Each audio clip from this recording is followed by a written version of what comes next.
여러분 안녕하십니까? 채널K 뉴스입니다. 문재인 대통령이 다음 달 뉴욕을 방문합니다. 대통령 취임 후 첫 뉴욕 방문인데요. 뉴욕 방문을 시작으로 하반기 정상 외교로 본격적 외교 활동을 펼칩니다. 문재인 대통령은 9월 18일에서 22일 3박 5일간의 일정으로 뉴욕을 방문할 예정입니다. 청와대에 따르면 문 대통령은 유엔 총회 참석차 뉴욕을 방문하는 것으로 맨해튼 유엔 본부에서 열리는 유엔 총회 개막식 기조 연설을 하는 것 외에도 주요국 정상과 다자, 양자 정상회담 등 바쁜 외교 일정을 펼칠 계획입니다. 확정되진 않았지만 이 기간 중 뉴욕 한인들과의 동포 간담회 개최도 있을 예정으로 알려졌습니다. 문 대통령의 미국 방문은 취임 이후 두 번째지만 뉴욕 방문은 처음입니다. 문 대통령은 지난 6월 말 취임 직후 워싱턴 DC에서 트럼프 대통령과 첫 정상회담을 가진 바 있으며 7월에는 독일을 방문했습니다. 뉴욕 유엔 총회를 마치면 11월 10일에서 11일 베트남을 방문하고 13에서 14일에는 필리핀을 각각 방문하는 등 바쁜 일정이 예정돼 있습니다. 뉴욕 방문에 앞서 문 대통령은 다음 달 6일부터 이틀간 러시아를 방문, 푸틴 러시아 대통령과 한러 정상회담도 엽니다.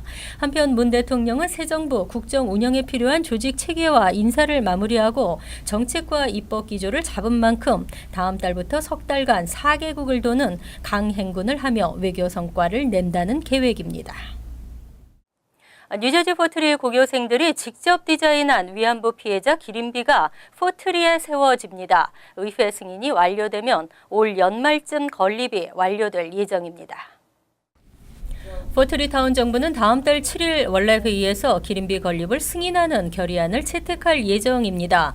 기림비 건립을 추진하고 있는 유스 카운슬 오브 포트리는 5피트 높이의 원형의 한복을 입은 소녀의 실루엣을 새기는 형태의 조형물을 타운 의회에 제출했습니다. 조형물 아래에는 위안부 할머니들을 추모하는 시가 새겨집니다. 디자인과 시 모두 학생들이 직접 디자인하고 작성했습니다.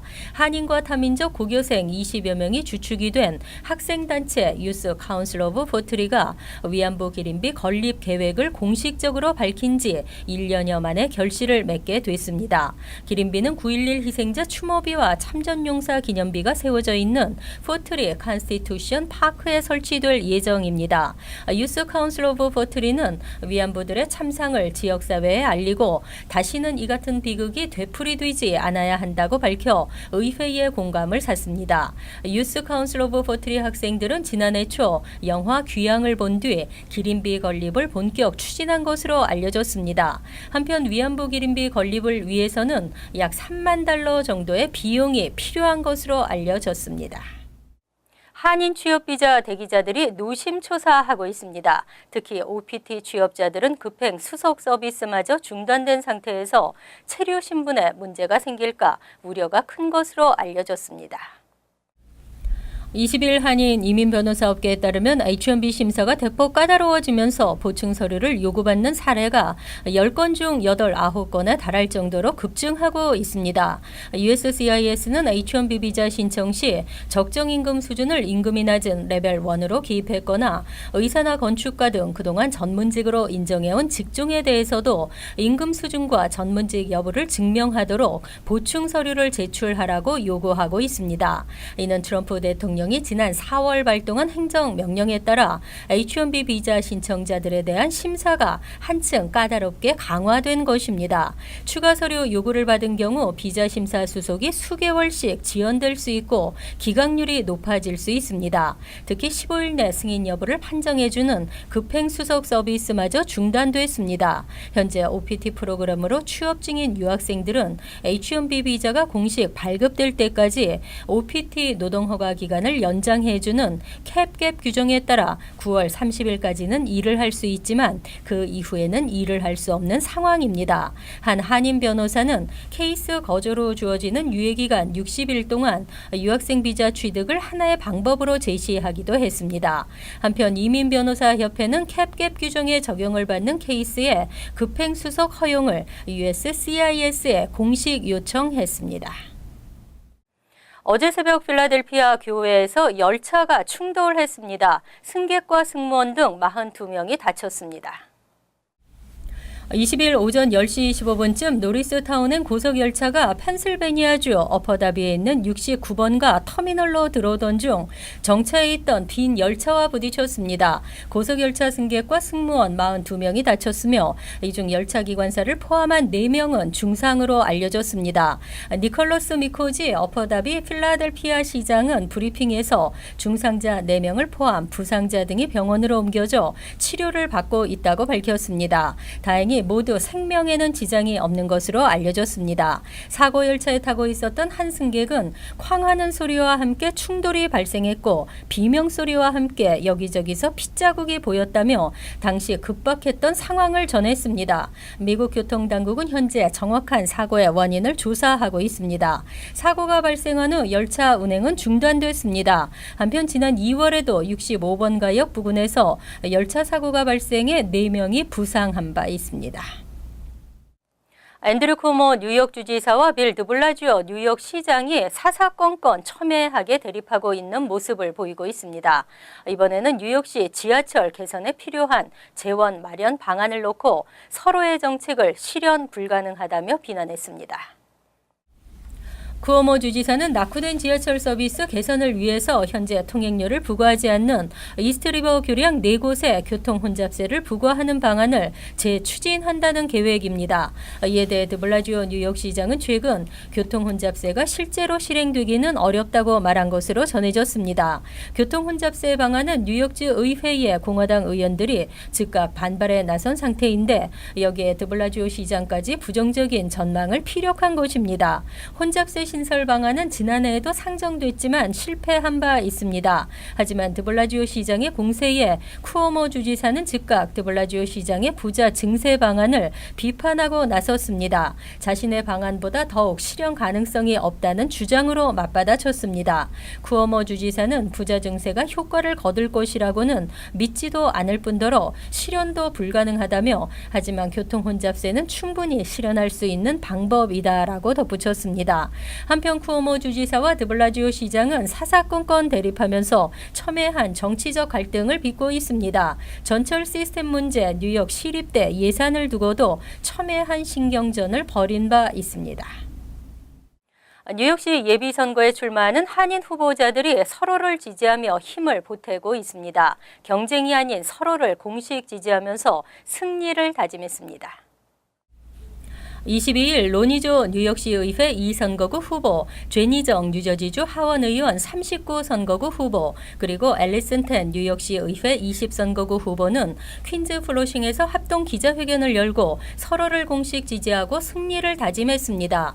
이들 3명 후보는 이민자들과 아시안 아메리칸 공직에 출마하는 2세들을 돕기 위해서 서로의 힘을 하나로 합치기로 했다고 밝혔습니다. 죄니정 후보는 소수 민족 여성으로서 정치 참여 어려움을 설명하며 하지만 다른 아시아계 지도자와 함께 우리의 공동 가치를 위해 싸우게 된 것이 자랑스럽다고 말했습니다.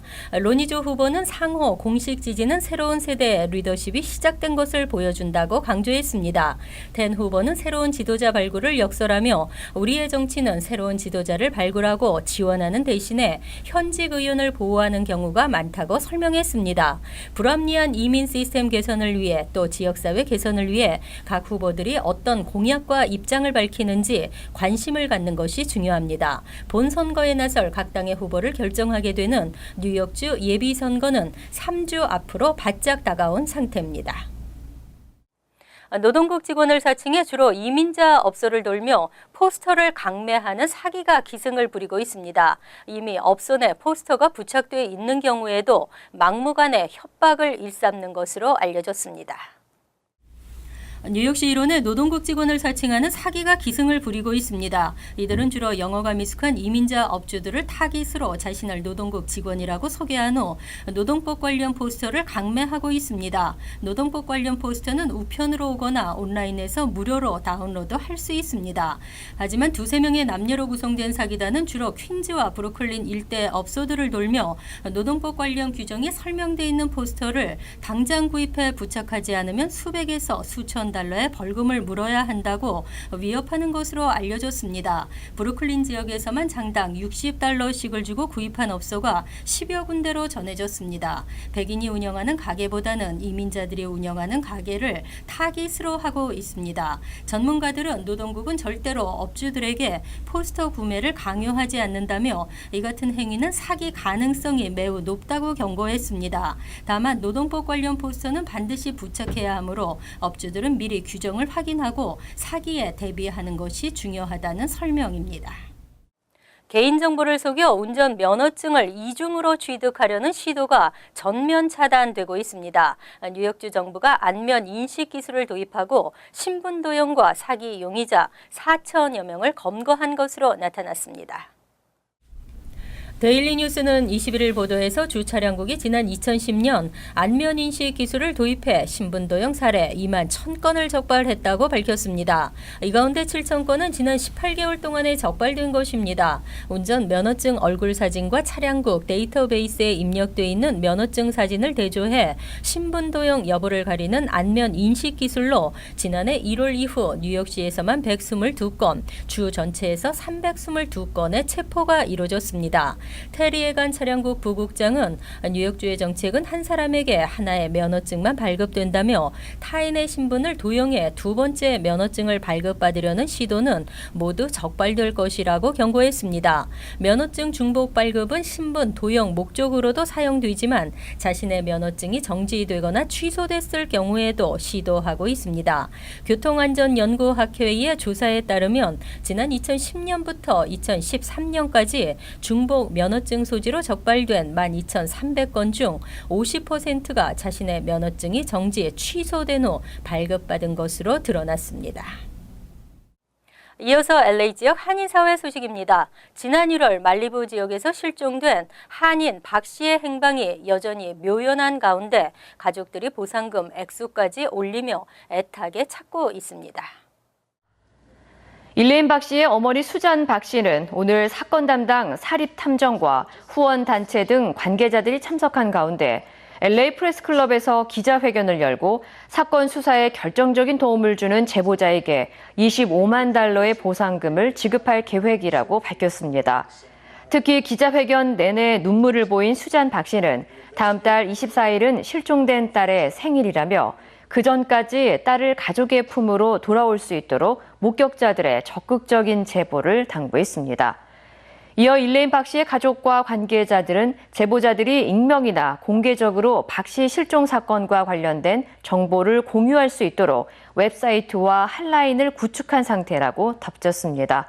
한편 일레인 박 씨는 지난 1월 28일 말리부 지역 코랄 캐년 비치 인근에 차만 남긴 채 사라져 현재까지 아무런 소식이 없는 상태입니다.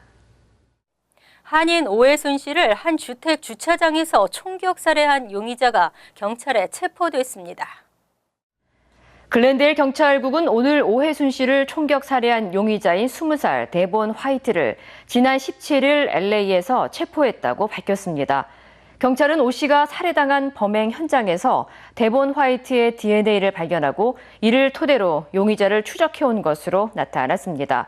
특히 경찰은 용의자인 데본 화이트는 앞서 갱 관련 중범죄로 실형을 받고 집행유예 상태였으며 오 씨를 살해한 이후 역시 갱단과 연루된 범죄로 보인다고 설명했습니다. 한편 데본 화이트는 살인, 강도, 불법 총기 소지 등 다양한 중범죄 혐의로 기소된 상태며 현재 경찰은 용의자를 대상으로 정확한 사건 경위와 공범 여부에 대해 조사 중인 것으로 알려졌습니다. 간추린 소식입니다. 지난 6일 브루클린에서 아이폰을 강도에게 빼앗기지 않으려 시도하다 용의자에게 무차별 구타를 당하고 얼굴 등을 칼에 찔린 50대 아시안 남성이 22일 숨졌습니다. 경찰은 휴핑우로 알려진 피해자에게 아이폰을 강탈하고 달아난 용의자를 수배하고 제보 전화를 기다리고 있습니다. 사고 직후 우 씨는 병원으로 옮겨져 치료를 받았으나 결국 숨졌습니다. 26일 뉴저지주 포트리 리크레이션 센터에서 오전 11시부터 오후 2시까지 제6회 미주 한인 경찰협회의 경찰 채용 박람회가 열립니다. 이날 채용 박람회는 연방과 카운티, 로컬 등 법 집행기관 진출을 희망하는 한인 1.5세와 2세들에게 각종 유용한 정보와 한인들의 궁금증을 1대1 질의응답을 통해 풀어줍니다. 오후 2시부터는 현역 한인 경찰과의 대화의 시간도 열립니다. 29일 뉴욕시 페리 퀸즈 아스토리아 노선이 4개월간의 준비 작업을 마치고 첫 운행을 시작합니다. 이 노선은 퀸즈 아스토리아, 할렛스코브, 루즈벨트 아일랜드, 롱아일랜드 시티, 맨해튼 이스트 34 스트릿에서 월스트리트 피어 11 사이를 순환 운행합니다. 아스토리아에서 미타운 이스트 34 스트릿까지 약 30분이 소요돼 전철 정상 운행 시 소요 시간과 비슷할 것으로 예상됩니다. 네슬레 샘물 브랜드 중 하나인 폴란드 스프링 워터가 소비자들로부터 집단 소송을 당했습니다. 소비자들은 네슬레가 연방식품의약국이 정한 샘물 기준에 부합하지 못한 수질의 물을 판매 중이라고 주장했습니다. 또한 폴란드 스프링 워터에 라벨에 부착되어 있는 설명과 이미지에 전혀 부합하지 않는 지정된 수치원이 아닌 매우 평범한 지하수를 취해 판매하고 있다고 덧붙였습니다. 환율과 증권 소식입니다.